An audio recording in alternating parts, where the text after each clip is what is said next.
Hello students, welcome again in the online classes of quantum mechanics. This is lecture 6 in which we will discuss about the Compton effect, its experimental method and theoretical analysis. पिछले lectures में हमने क्या किया था? Black body radiation spectrum, photoelectric effect. अब एक चीज़ आपको देखो पता चल रही होगी कि what we are doing. Actually, we are trying to find out the nature of light. According to Maxwell or according to classical physics, light was the electromagnetic wave in which electric field and magnetic fields are varying like a wave. But we could not explain black body radiation spectrum and photoelectric effect by assuming the wave nature of light. अब आपको पता है बच्चों कि जो black body radiation spectrum है वो कैसे एक्सप्लेन हो पाया? वो हो पाया by introducing the concept of quantum of radiation. क्या कंसेप्ट आया था? Quantum of radiation means the radiations are quantized. ठीक है, फिर उसके बाद क्या आया आपका? Photoelectric effect. फोटोइलेक्ट्रिक इफेक्ट क्या था? फोटोइलेक्ट्रिक इफेक्ट आपका था phenomena of emission the electron when light falls of suitable frequency on some metal. ये आपने देखा, लेकिन वो एक्सप्लेन कैसे हम कर पाए थे कि आइंस्टाइन ने यही कंसेप्ट जो क्वांटम ऑफ रेडिएशन है वो लगाया था आपका quantum of light. Quantum of light यानी अब आपको लाइट को क्वांटाइज्ड कर दिया था कि लाइट एक कंटिन्यूअस वेव नहीं है, कि लाइट आपकी जो है कंटिन्यूअस वेव नहीं है. It travels in form of some bundles of energy. It travels in form of some bundles of energy. देखो यही दिया था ना आपने नाम, सम बंडल्स ऑफ एनर्जी, और हर बंडल को आपने नाम क्या दिया था? Quantum of light, and that was named as a photon. नाम आपने क्या दिया उसको बच्चों? Photon. And the energy of each photon is always proportional to the frequency of light by this relation. E is equal to h nu, where h is the Planck's constant. Planck's ने constant दिया था. Photoelectric effect में भी ये use हुआ. तो यहां से हमें पता चला कि जो लाइट है वो कंटिन्यूस फॉर्म में नहीं है, वो बंडल्स की फॉर्म में है, और एक बंडल को हमने नाम क्या दिया? फोटोन. और इसमें यहां पे क्या है कि now energy is localised in small region. अगर एनर्जी आपकी लोकलाइज्ड है तो वो क्या हो जाएगा आपका? पार्टिकल.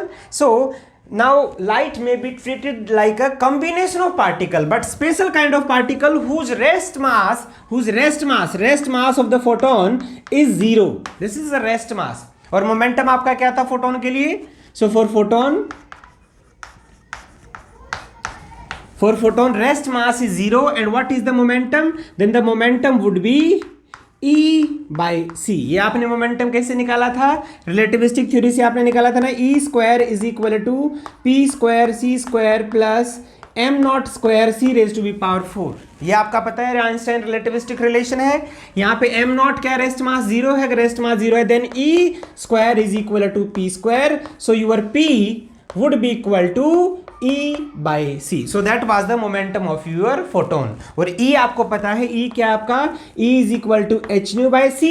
C आपको पता है न्यू लैम्डा, तो आपका ये क्या हो गया? h by lambda. So the momentum of the photon is h by lambda.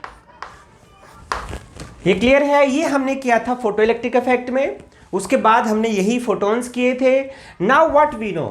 Now we know that light is traveling in form of combination of photons, और हर फोटोन की एक एनर्जी आपकी है h nu, और उसका मोमेंटम आपका है h by lambda. अब फोटोन के पास आपका एनर्जी लोकलाइज्ड भी है और मोमेंटम भी है. सो लाइट में be treated like a particle. अब स्टोरी यहीं स्टार्ट होती है कि जब आपने देखो वेव थ्योरी मैक्सवेल ने दिया, वो थ्योरी गलत नहीं थी, क्योंकि हर्ट्स ने उस पर एक्सपेरिमेंटल कंफर्मेशन किया और हम इलेक्ट्रोमैग्नेटिक वेव को जनरेट कर पाए. इलेक्ट्रोमैग्नेटिक वेव भी हमारी जनरेट हुई. फिर उसके बाद single slit diffraction, double slit diffraction, grating diffraction, वो हम हर डिफ्रैक्शन को एक्सप्लेन कर pi by assuming the wave theory of light.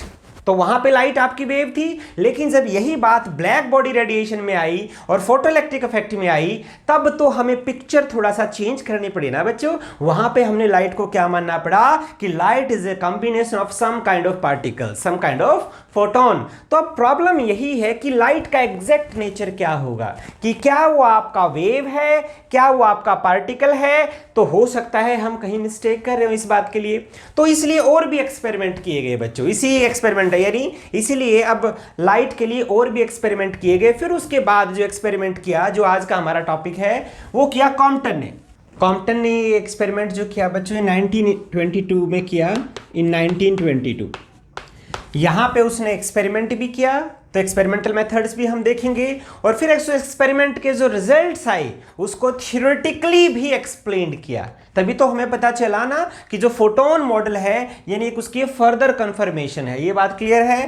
तो अब एक्सपेरिमेंट में क्या था, उसने इलेक्ट्रोमैग्नेटिक वेव जो ली वो एक्सरेज की फॉर्म में ली। तो एक एक्सरे ट्यूब आपके पास है यहां पे,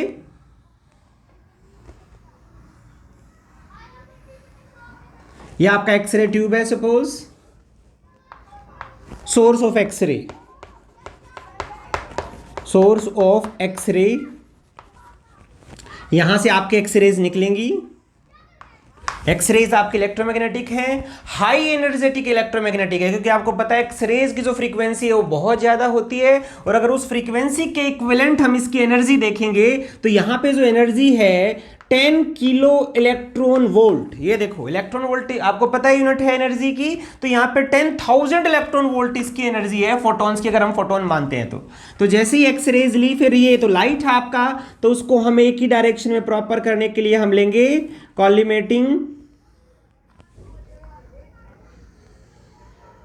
कॉलीमेटिंग सिस्टम, जो बीम को आपका कॉलीमेट करेगा, जो स्लिट्स हैं। तो अब आपका देखो फोटोन गया, अब हम लेंगे एक target, because X rays are pass through some solid target. ये आपने ले लिया कोई भी सॉलिड टारगेट, जब एक्सरेज इससे पास करेंगी, ये देखो एक्सरेज आपके क्या बच्चों, इंसिडेंट फोटॉन्स हैं। तो इसके अंदर से होगा क्या, एक्सरेज बहुत सारी तो निकल ही जाएंगी, ठीक है, एक्सरेज तो बिल्कुल सामने से जाएंगी। बहुत सारी जो एक्सरेज है वो अलग अलग एंगल्स पे डिफ्लेक्ट होंगी। तो अलग अलग देखो, suppose it is the incident direction, this is the incident direction of the beam. अब अगर सपोज एट दिस एंगल, यहां पे हम लेते हैं एक्सरे डिटेक्टर, जो डिटेक्ट करेगा हर एंगल पे, which is movable over this angle Sai, जो यहां पे साई एंगल पे देखेगा कि वहां पे एक्सरेज की वेवलेंथ क्या आई है। ओके, और अगर अब यहां पे क्या हुआ, देखो बच्चों अब सॉलिड है, सॉलिड के अंदर तो आपके इलेक्ट्रॉन्स भी हैं। तो जैसे ही एक्सरेज, अगर मान लो उनका देखो एक्सरेज वहां पे जाएंगे, इंटरेक्शन की वजह से क्या होंगे, ये आपका सॉलिड है, सॉलिड है ये आपका सॉलिड के अंदर क्या होते हैं आपके इलेक्ट्रॉन्स हैं, ठीक है। और वो इलेक्ट्रॉन्स कितनी एनर्जी के साथ बाउंड होते हैं आपको पता ही है, approximately the bounding energy of the electron with their solid is 1 eV, 1 electron volt. अब एक चीज देखो, एक्सरेज की एनर्जी बहुत ज्यादा है, इलेक्ट्रॉन्स की एनर्जी कम है, तो हम ये ट्रीट कर सकते हैं ना कि these electrons may be treated as a free electrons. So these may be treated as a free electron. Free electron मैंने क्यों बोला, because 1 electron volt is very small energy in comparison with 10,000 electron volts. तो हम free ले सकते हैं यहां पे। अब अगर एक बात बताओ, एक वेव अगर इलेक्ट्रॉन के साथ, वेव आई इलेक्ट्रॉन के साथ क्या होगा, कोलिजन तो होगा ना वहां पे। अगर कोलिजन होगा तो वेव एक पर्टिकुलर डायरेक्शन में चली जाएगी और आपका इलेक्ट्रॉन एक अलग डायरेक्शन में चला जाएगा। Suppose it is the direction of your recoil electron.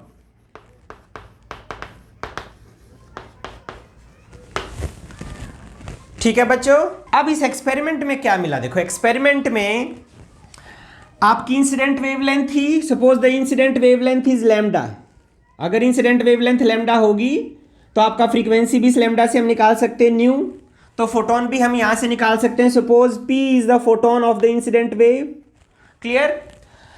अब अगर इंसिडेंट वेव है, देखो आपको पता है कि if we are assuming the light is travelling like electromagnetic wave, तो होगा क्या, ये जो इलेक्ट्रॉन है ये इंटरेक्ट करेगा उसी वेव के साथ। सो जिस फ्रीक्वेंसी की वेव होगी उसी फ्रीक्वेंसी में आपका इलेक्ट्रॉन ऑसिलेट करेगा। अगर इलेक्ट्रॉन उसी फ्रीक्वेंसी में ऑसिलेट करेगा तो सेम फ्रीक्वेंसी वो जनरेट करेगा, यानी हर डायरेक्शन में सेम फ्रीक्वेंसी या सेम वेवलेंथ होनी चाहिए एज द इंसिडेंट वेवलेंथ। यानी हर डायरेक्शन में आपका सेम वेवलेंथ ये इमिट करे, ठीक है ना, after passing through this solid, but experimental results were different. Experimentally क्या मिला आपका, एक्सपेरिमेंटली आपका ये मिला, देखो ये आपका लाइट फोटोन है, तो यहां पे जो लैम्डा मिली, lambda was found a different from the incident photon, यानी ये लैम्डा आपकी बिल्कुल अलग मिली और ये लैम्डा आपकी ज्यादा बड़ी हो गई। और एक और यहां पे एक्सपेरिमेंटल रिजल्ट मिला कि this lambda dash, because this change in wavelength depends upon this angle psi, the change in wavelength, here change in wavelength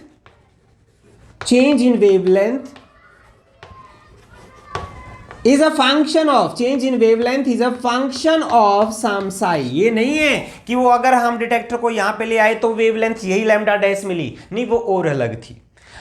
देखो यहां पे एक्सपेरिमेंटल रिजल्ट हमें मिला, क्या मिला एक्सपेरिमेंटल रिजल्ट, कि जब आपने एक्सरेज सॉलिड के ऊपर, यानी हम कहेंगे कि इलेक्ट्रॉन्स के ऊपर आपने इंपोज्ड की, तो वहां से क्या मिला कि इलेक्ट्रॉन्स के साथ जो इंटरेक्शन के बाद जो आपकी वेव गई, इसको हम क्या बोलेंगे, आपकी स्कैटर्ड वेव। ये आपकी क्या है, स्कैटर्ड वेव,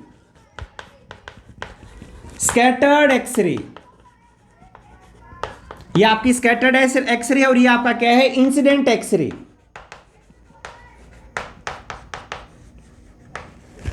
क्लियर बच्चों, तो एक्सपेरिमेंटल में जो हमें स्कैटर्ड एक्सरे मिली उसकी जो वेवलेंथ है वो इंसिडेंट वेवलेंथ से अलग मिली, और अलग अलग नहीं कि जो डिफरेंस है, the difference was also be a function of this angle Sai. अब एक्सपेरिमेंट हुआ, एक्सपेरिमेंट में हमें दो चीज मिली।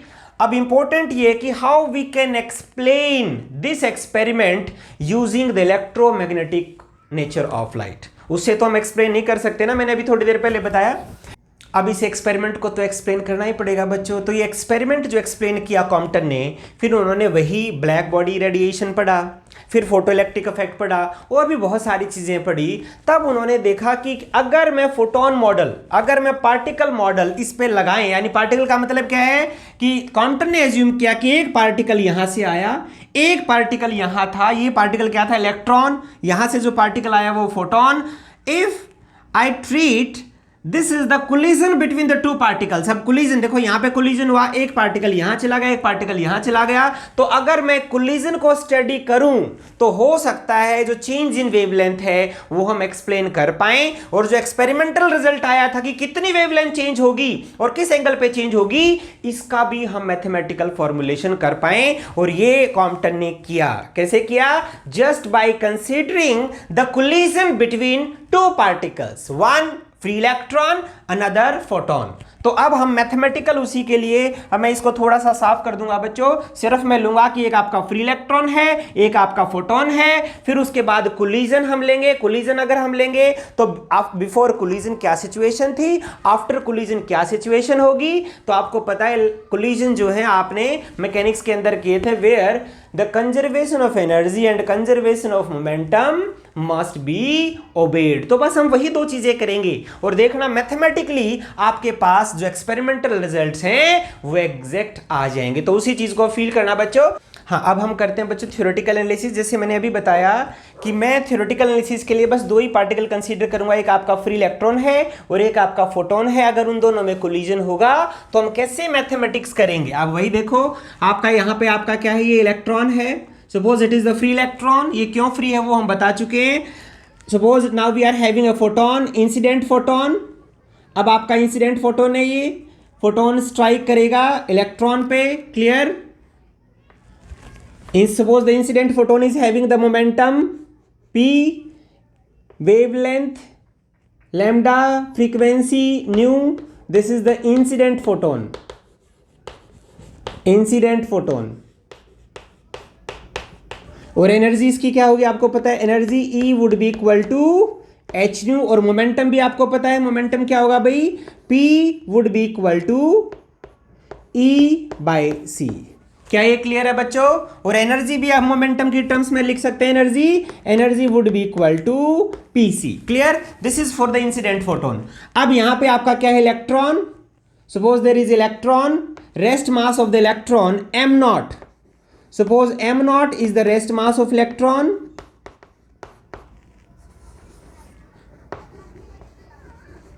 rest mass of electron. So before collision what we have the electron and photon, और photon की एनर्जी कितनी है pc, और इलेक्ट्रॉन की एनर्जी कितनी है बच्चों, रेस्ट मास एनर्जी इसके अंदर आएगी, वो क्या होगी आपकी, before collision the rest mass energy would be E is equal to m0c², अगर हम एनर्जी की टर्म्स में ले तो। Clear. Now what happens after collision, suppose it is your incident direction, this is the incident direction of the photon. Suppose after collision your photon will travel in this direction, your photon will travel in this direction. Here we are having the detector, X-ray detector, and now suppose we are getting a different wavelength lambda dash. So after collision we are having scattered photon, this is the scattered photon, scattered photon after collision, okay, and recoil electron, क्योंकि electron भी कहीं और चला जाएगा आपका. Suppose this would be the direction of the electron after collision, so this is the recoil electron,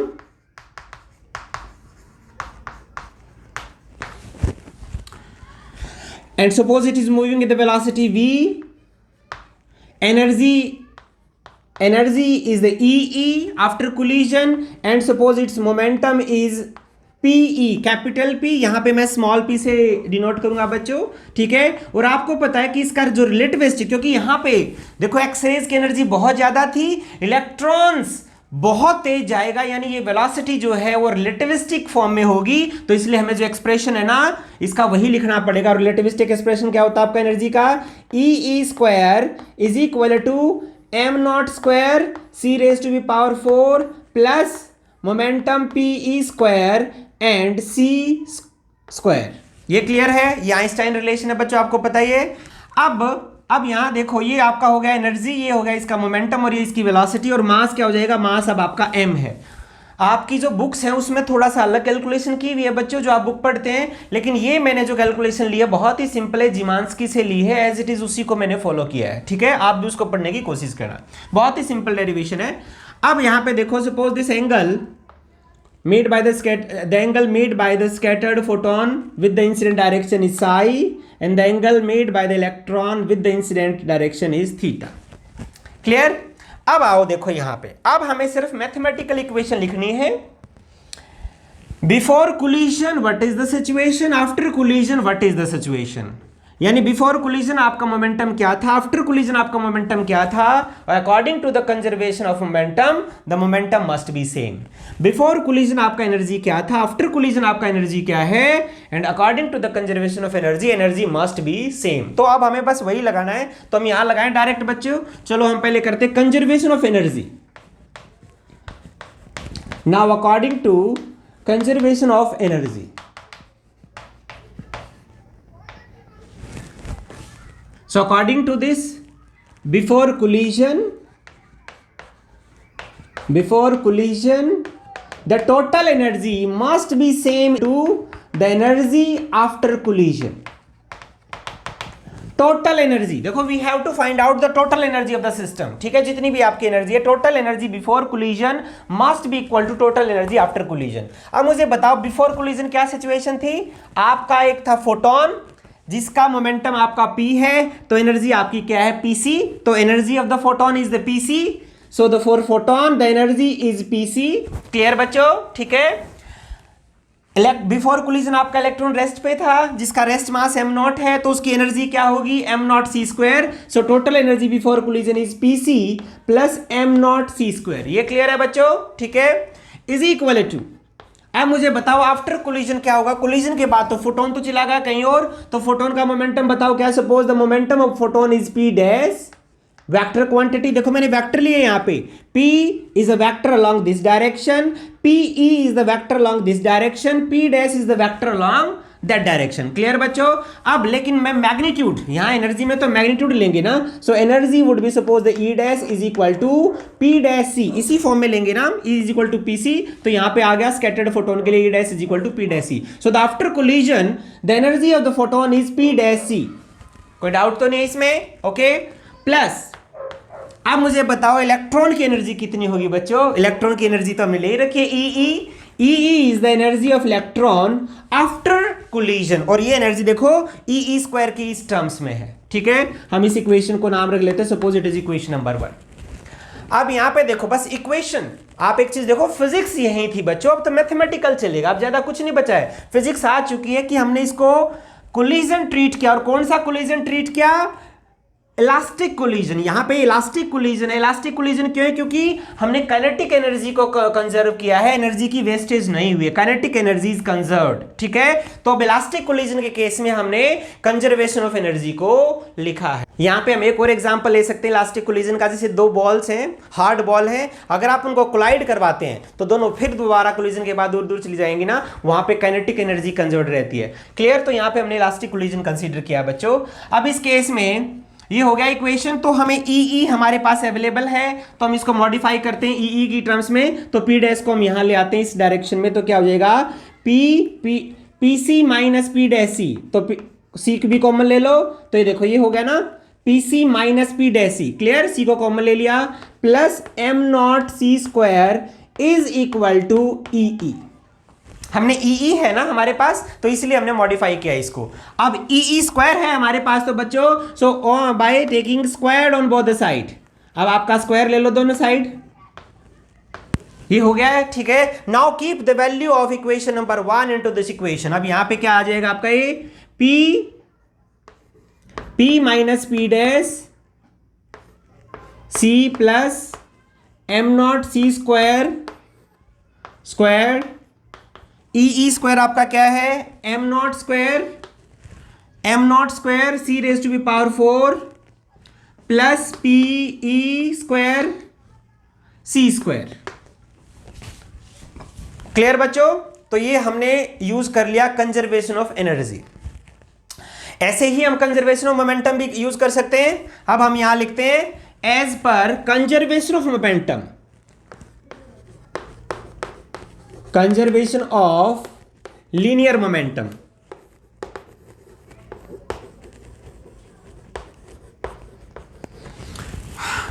conservation of momentum क्या है? Momentum before collision must be equal to momentum after collision. मुझे बताओ बिफोर कोलिजन क्या है भी आपका? Momentum before collision is momentum is P before collision. तो अब मैं वेक्टर की फॉर्म में यहां लूंगा बच्चों, ये फील करना आप थोड़ा सा, पी वेक्टर, हम वेक्टर ही लेंगे, ठीक है। अगर मैं वेक्टर नहीं लूंगा ना, तो यहां पे हमें क्या करना पड़ेगा?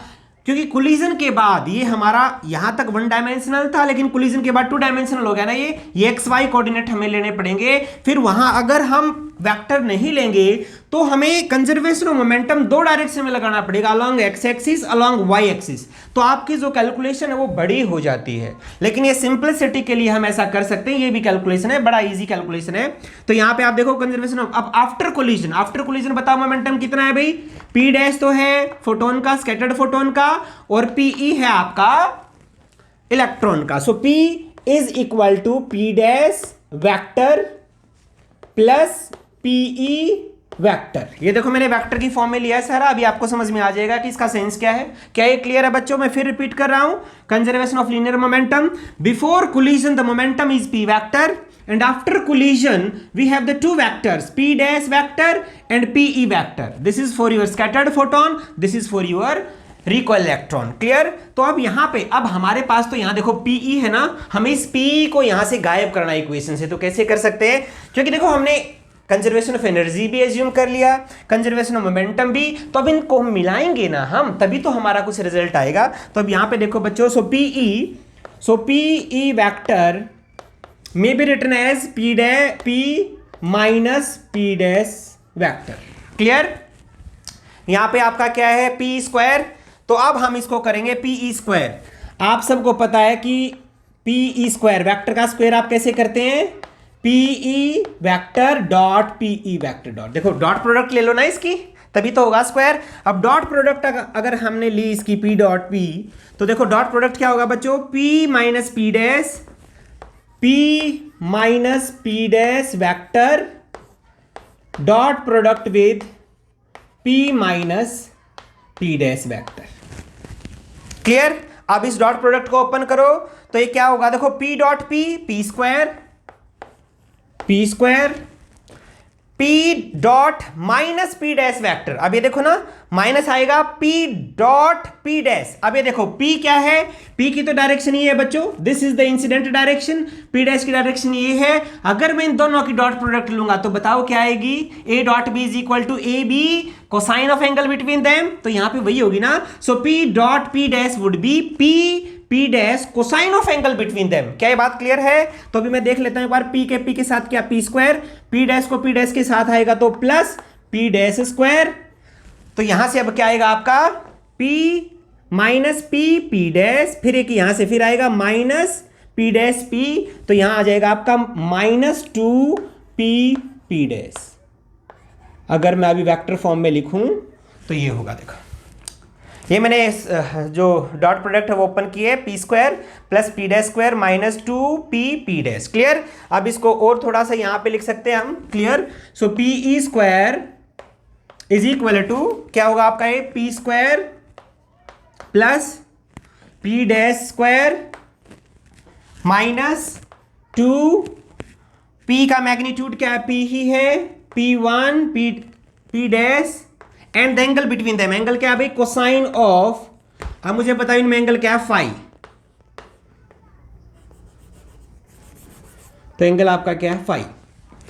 ठीक है, now suppose it is equation number, this is your equation number 2, it is equation number 3. Now keep the value of P from equation 3 into equation number 2.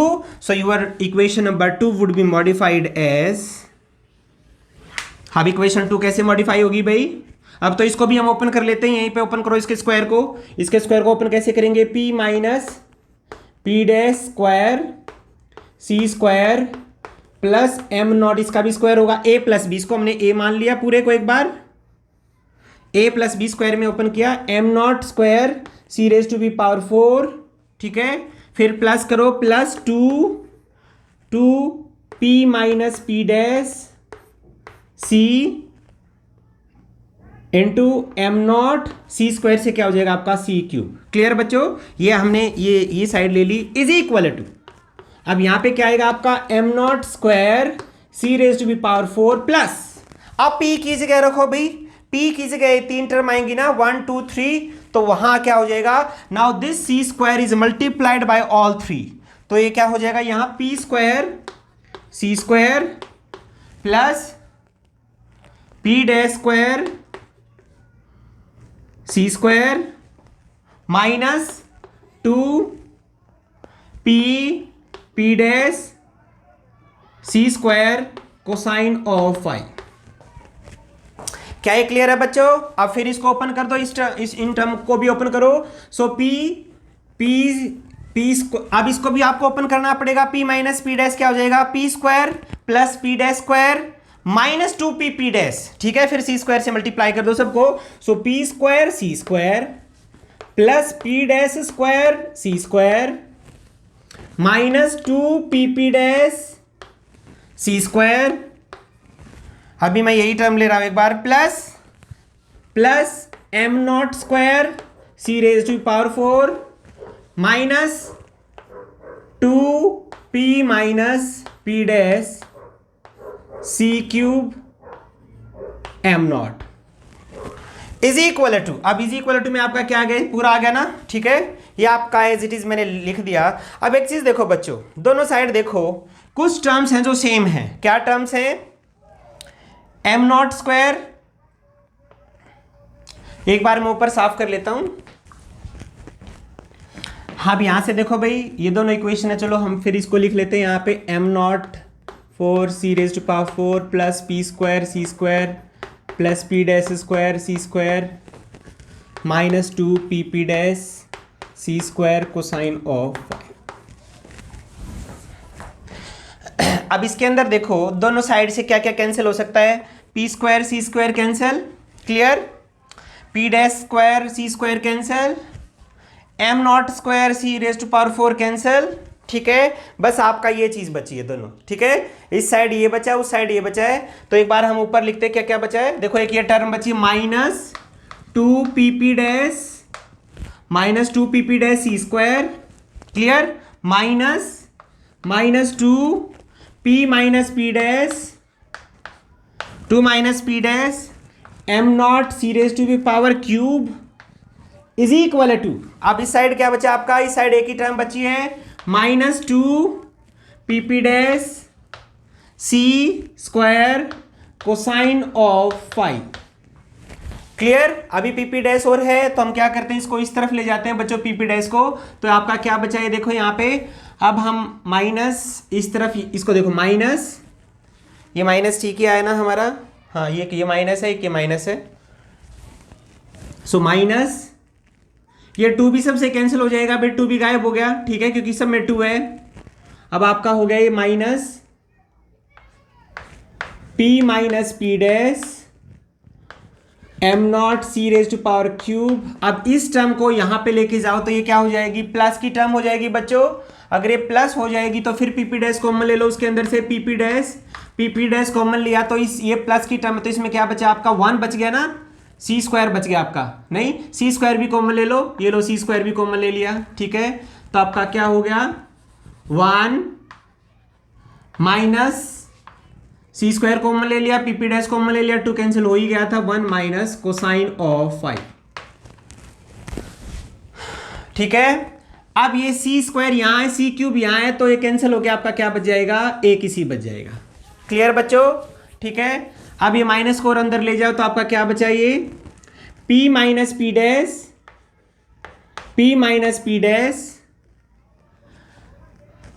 इस पी डैश को नीचे ले आओ, P dash is equal to, ये M not C को यहां ले जाओ बच्चों, 1 by M not C 1 minus cosine of 5। अब और सॉल्व करो इसको, देखो यहाँ पे p, अब ये दोनों टर्मों से अलग अलग आप डिवाइड करो तो यहाँ पे क्या बच गया आपका, ये 1 बाई पी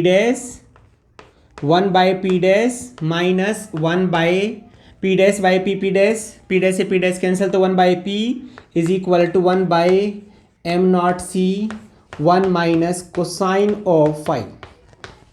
क्लियर बच्चों।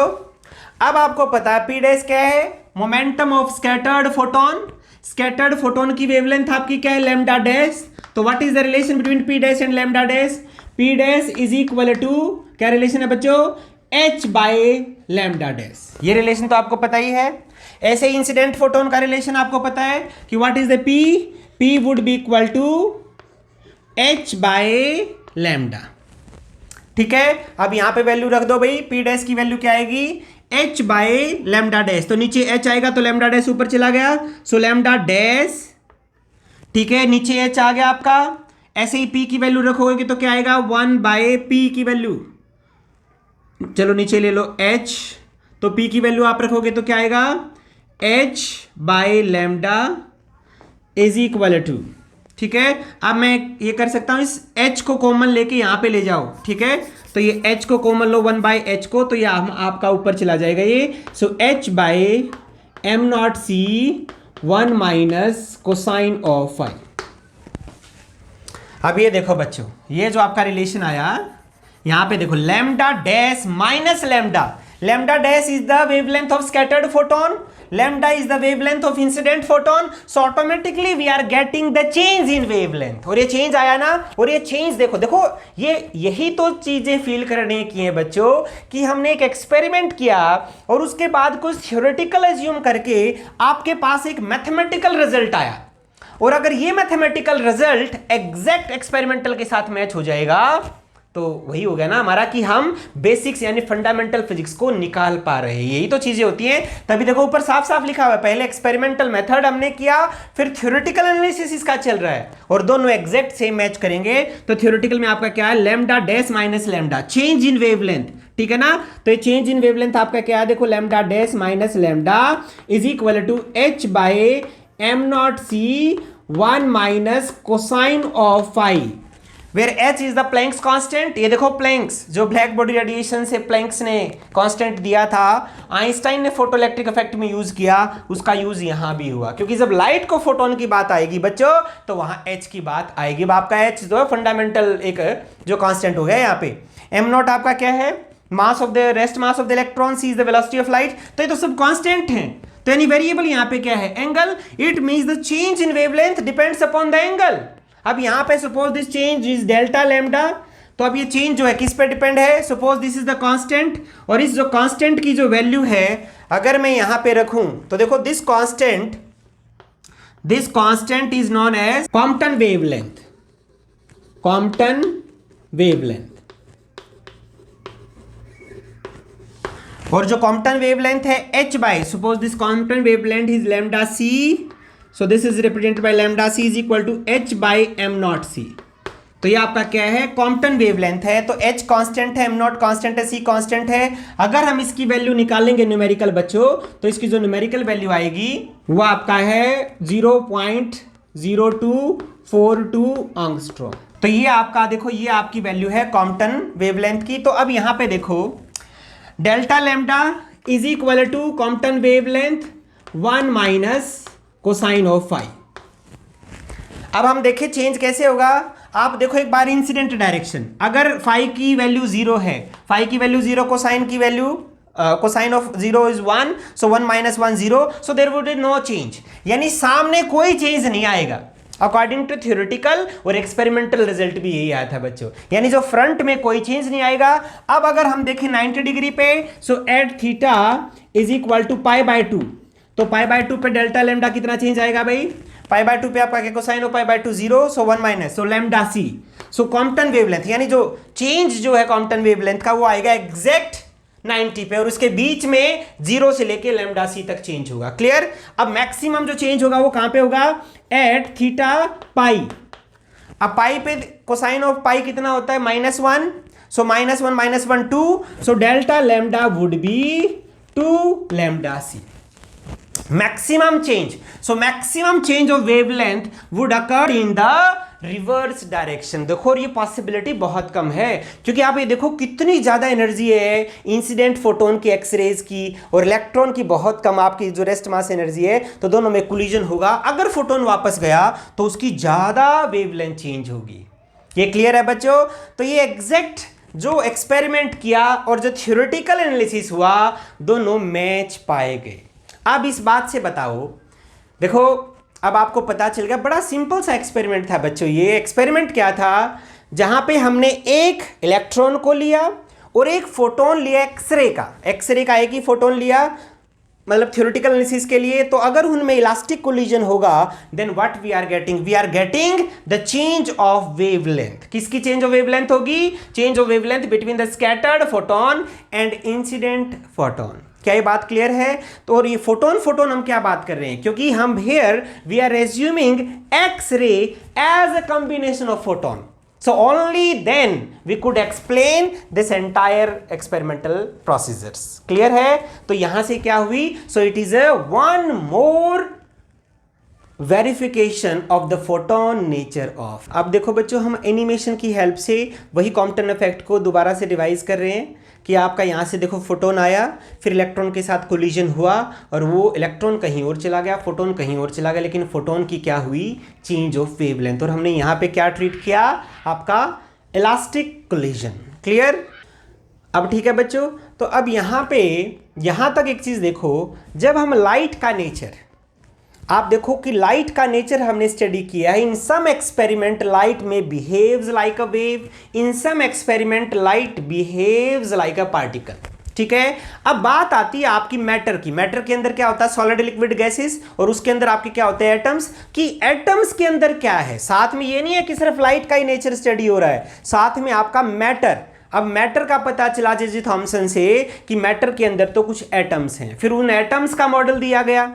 तो अब एटम्स के अंदर जैसे आपने हाइड्रोजन स्पेक्ट्रम देखा था कि अब हाइड्रोजन स्पेक्ट्रम किसका, हाइड्रोजन का ना था ना, तो we have to explain the discrete lines.